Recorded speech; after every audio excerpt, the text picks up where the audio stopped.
इस एक रिपोर्ट ने पूरे के पूरे बाजार के मूड को बदल के रख दिया दोस्तों। जी हाँ, आज जब बजट निकल गया दोस्तों, बजट मुझे पर्सनली पूछेंगे तो मुझे अच्छा लगा। इसके ऊपर एक डिटेल्ड वीडियो मैं लाऊंगा दोस्तों, जहां पर हर एक चीज़ के ऊपर चर्चा करेंगे। लेकिन आज का जो बजट था वो वाकई में अच्छा था। जिस तरह से सरकार ने जो कैपेक्स है दोस्तों, जो इन्वेस्टमेंट प्लान है, उसमें जो बड़ी बढ़ोतरी की है। और मैं एक आपके लिए पढ़ रहा था रिपोर्ट में, वहां पर ये दिख रहा था 3% से भी ज्यादा की जो जीडीपी है दोस्तों, यानी जीडीपी का 3% से भी ज्यादा इन्वेस्टमेंट की बात कही जा रही है दोस्तों। आप समझिए 10 लाख करोड़ रुपए की कैपेक्स प्लान किया जा रहा है। ह्यूमंगस, बहुत बहुत पॉजिटिव पूरे के पूरे बाजार के लिए, पूरी भारतीय अर्थव्यवस्था के लिए। और उसके बाद जो एक रिपोर्ट आती है क्रेडिट स्यूज की, कि भाई, और उन्होंने कहा है कि भाई हम जो अडानी के जो बॉन्ड्स है उसे कोलेट्रल को लेने से हम अब हम नहीं लेंगे। उन्होंने ये कहा है क्योंकि भाई आपको पता होगा जो अडानी का जो भी केस चल रहा है दोस्तों, उसके कारण। पहले मैं आपको एक बार डिस्क्लोजर के रूप में बता दूं कि मेरी या मेरी फैमिली मेंबर की अडानी ग्रुप के किसी भी स्टॉक में इन्वेस्टमेंट नहीं है दोस्तों। और अगर आप मेरे पुराने व्यूअर से, मैं हमेशा कहता हूं, वैल्यूएशन वैल्यूएशन एक बहुत इंपॉर्टेंट चीज होती है। प्लस वो स्टॉक्स जो बहुत ज्यादा भाग चुके हैं, जो साल 2 साल में 2-2 हजार% आपको रिटर्न दे चुके हैं, वो स्टॉक नेगेटिव खबर से टूटेंगे ही। और उस स्टॉक से हमें हमेशा दूर रहना चाहिए। हाँ, मेरी या मेरी फैमिली मेंबर की अडानी विल्मार में एक समय इन्वेस्टमेंट थी। मैंने ट्रेड के लिए उसे लिया था और लगभग मेरे ख्याल से 500 के आसपास खरीद के 600 में मैंने उसको निकाल दिया था। ठीक है, करेंटली मैं उसे होल्ड नहीं रखता हूं दोस्तों। बट अब जो क्रेडिट स्यूज की रिपोर्ट निकल के आई है, कि जो इन्होंने कहा है भाई कि हम अडानी के जो बॉन्ड्स है उसे कोलैटरल के रूप में नहीं लेंगे। जिन्हें नहीं पता हो, क्रेडिट स्यूज जो ये बात कह रहा है दोस्तों, और आप देखेंगे तो ये सब बातें आप ओपनली नहीं कहते हो। चलो ठीक है, आप कर लिए उसको, no doubt, no issues, it's on your rights. ये आपके राइट में है कि भाई आपको क्या करना है, क्या नहीं करना है, कैसे बिजनेस कंडक्ट करना है, ये हम नहीं होते बोलने वाले। लेकिन ये बात कभी भी ओपन मार्केट में, कभी भी आप कह सकते हैं ओपनली ये बात नहीं कही जाती दोस्तों। बट ऐसा उन्होंने कहा।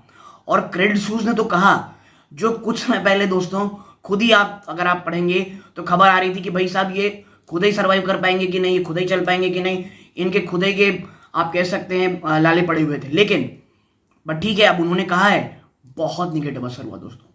और सबसे ज्यादा निगेटिव असर कहां हुआ है?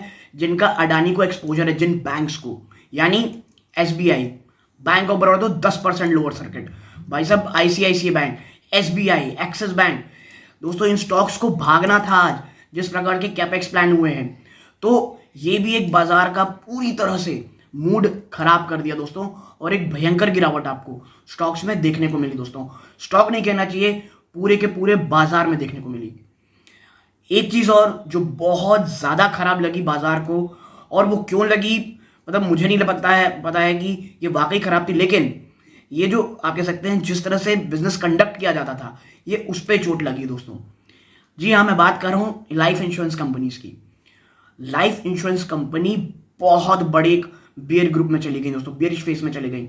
H D F C life, SBI life और ऐसे मैक्स फाइनेंशियल, ये सब एक भयंकर गिरावट की दौर से गिरावट दिखाने लग गए।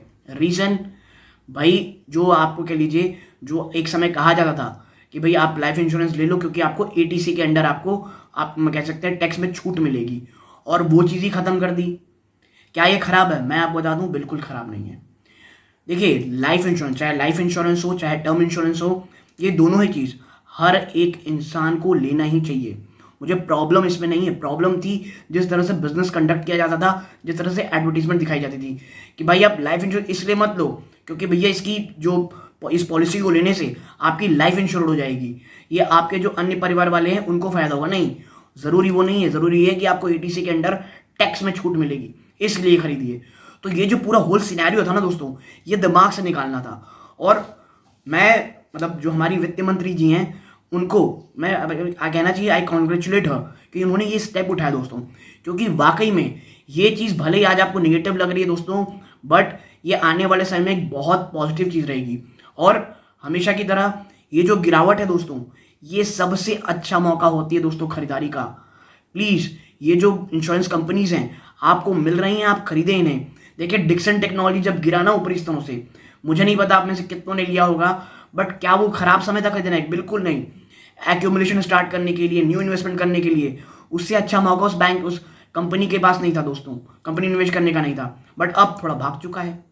ऐसा ही मैं कह रहा हूं दोस्तों, HDFC लाइफ हो गया 500 के आसपास दोस्तों, ह्यूमंगस सपोर्ट है।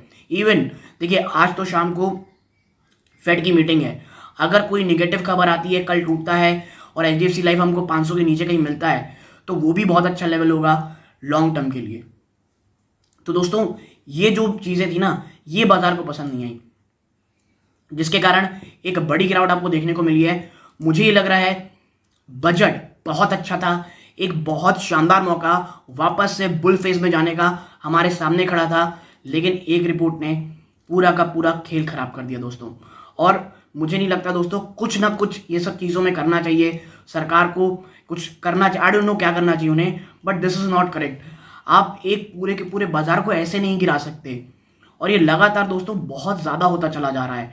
आजकल जो फॉरेन रिपोर्ट ब्रोकरेज हाउसेज हैं, कह लीजिए, जो भी रिपोर्ट्स निकालती हैं, वो आजकल बहुत ज़्यादा एग्रेसिव हो रही हैं भारतीय कंपनीज में, भारतीय आप कह सकते हैं भारतीय बाजारों में, भारत की कुछ स्टॉक्स में दोस्तों। मैं ये नहीं कहता अडानी ग्रुप सही है गलत है, वो जो होगा अपन देखेंगे दोस्तों, लेकिन जिस तरह से ये बात कही जा रही है, दिस इज रियली बैड। जिस तरह से ओपनली ये बात कही गई, दिस इज वेरी बैड। इससे पूरा का पूरा बाजार का सेंटिमेंट बिगड़ता है दोस्तों। और सबसे ज़्यादा खराब चीज़ जो मुझे लगी है वो ये है, भाई आपने रिपोर्ट निकाल दी, आपने सुबह निकाल देनी थी। कम से कम बजट के बाद की जो तेजी है उसमें तो निवेशक नहीं फंसते, रिटेल निवेशक, वो रिटेल निवेशक जो ऊपरी स्तरों में खरीदने को चले गए थे, वो खरीद लेते तो उनका क्या हाल रहता दोस्तों, आप खुद समझिए चीज़ों को। और जो खरीद चुके होंगे वो कितने ज़्यादा प्रॉब्लम में होंगे। कमेंट बॉक्स में बताइएगा क्या आपने आज जो ऊपरी स्तरों में फंसे हैं आप, अगर फंसे तो कौन से स्टॉक में आपने निवेश किया है। पर्सनली मैं आपको पहले बता दूं, मैंने जो भी खरीदारी की है वो बाद में की है, लगभग 3:15 के बाद।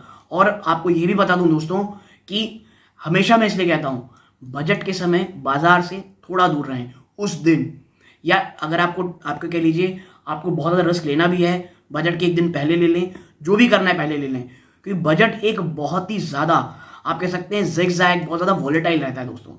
तो ये छोटा सा वीडियो आपके साथ में लाना था। वीडियो अच्छी लगी हो, वीडियो को लाइक करके चैनल को जरूर सब्सक्राइब कीजिएगा। यहाँ तक जुड़े रहे इस बात का बहुत बहुत धन्यवाद। ये इस वीडियो का अंत है। जय हिंद दोस्तों।